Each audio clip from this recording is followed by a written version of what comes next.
नमस्कार, मैं हूं आरुषि राय और आप देख रहे हैं क्लाउड वेब इंडिया न्यूज। चलिए सबसे पहले नजर डालते हैं आज की खबर। मैं आश्चर्यचकित था। पहले तो स्कॉलरशिप नहीं मिलती थी, उसमें भी आय सीमा जोड़ दी गई। तो हम लोगों ने कहा नहीं, संस्कृत के साथ जुड़ने वाले हर छात्र को ये स्कॉलरशिप मिलनी चाहिए। दीपावली के ठीक पहले यानी कल तक इन 69,195 छात्रों के अकाउंट में ये धनराशि उनके अकाउंट में कल पहुंच जाएगी। भारतीय संस्कृति के प्रति आपके योगदान के प्रति कृतज्ञता ज्ञापित करने का एक अवसर है और उस अवसर पर इस छात्रवृत्ति को आपको समर्पित करते हुए मुझे अत्यंत प्रसन्नता की अनुभूति हो रही है। अभी तक संस्कृत के केवल 300 बच्चों के लिए स्कॉलरशिप की व्यवस्था थी और उसके लिए भी छात्रों को पता नहीं था, कोई आवेदन नहीं कर पाता था। कुल 300, 25 करोड़ की आबादी है। मैं आश्चर्यचकित करता था, संपूर्णानंद संस्कृत विश्वविद्यालय से जब प्रथमा, पूर्व मध्यमा, उत्तर मध्यमा की भी मान्यता प्राप्त होती थी, तब नेपाल और देश के अलग अलग जगहों के छात्र काशी में भी, गोरखपुर में भी अध्ययन करने के लिए आते थे। सन 2001 में उत्तर प्रदेश संस्कृत परिषद बनी और परिषद को मान्यता नहीं मिली, लेकिन छात्रों का प्रवेश होता रहा। कभी प्रयास नहीं हो पाया कि इस संस्कृत परिषद को हम मान्यता दिला पाए। मैंने जब एक बार छात्रों की संख्या के बारे में पूछा कि वे संस्कृत से छात्र क्यों भाग रहे हैं,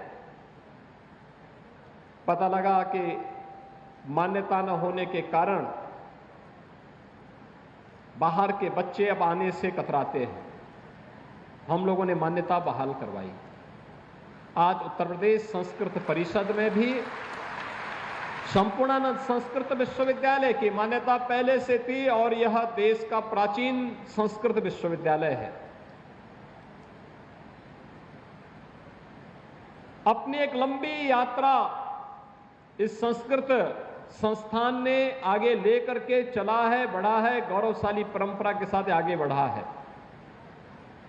लेकिन संस्कृत परिषद को मान्यता तब मिल पाई जब हम लोगों की सरकार 2017 में आई और आज उत्तर प्रदेश संस्कृत परिषद को भी मान्यता है। अब मैं देखता हूं छात्रों की संख्या में बढ़ोतरी, लेकिन एक उपेक्षा का भाव जो देखने को मिला था। और आज इसीलिए हम सब आज यहां पर उपस्थित हुए हैं कि अभी तो हम लोगों ने यहां पे संस्कृत के बच्चों के लिए, मैं आश्चर्यचकित था, पहले तो स्कॉलरशिप नहीं मिलती थी, उसमें भी आय सीमा जोड़ दी गई। तो हम लोगों ने कहा नहीं, संस्कृत के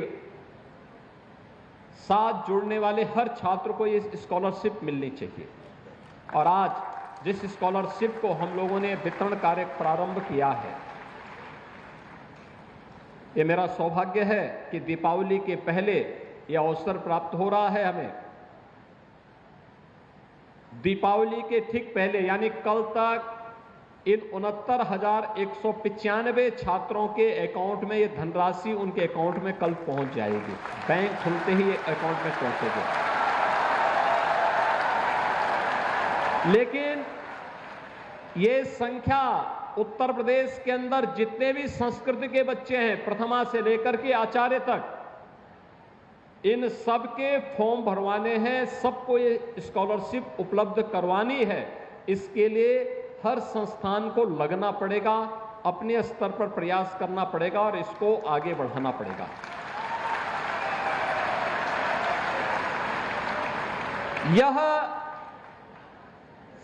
ये भारतीय जनता पार्टी नेतृत्व की, प्रधानमंत्री मोदी जी के मार्गदर्शन और नेतृत्व में चलने वाली डबल इंजन सरकार की भारतीय संस्कृति के प्रति, आपके योगदान के प्रति कृतज्ञता ज्ञापित करने का एक अवसर है और उस अवसर पर इस छात्रवृत्ति को आपको समर्पित करते हुए मुझे अत्यंत प्रसन्नता की अनुभूति हो रही है। दिन भर की खबरों से जुड़े रहने के लिए सब्सक्राइब करें हमारे channel cloud web India news को और हाँ, नोटिफिकेशन की घंटी दबाना ना भूलें।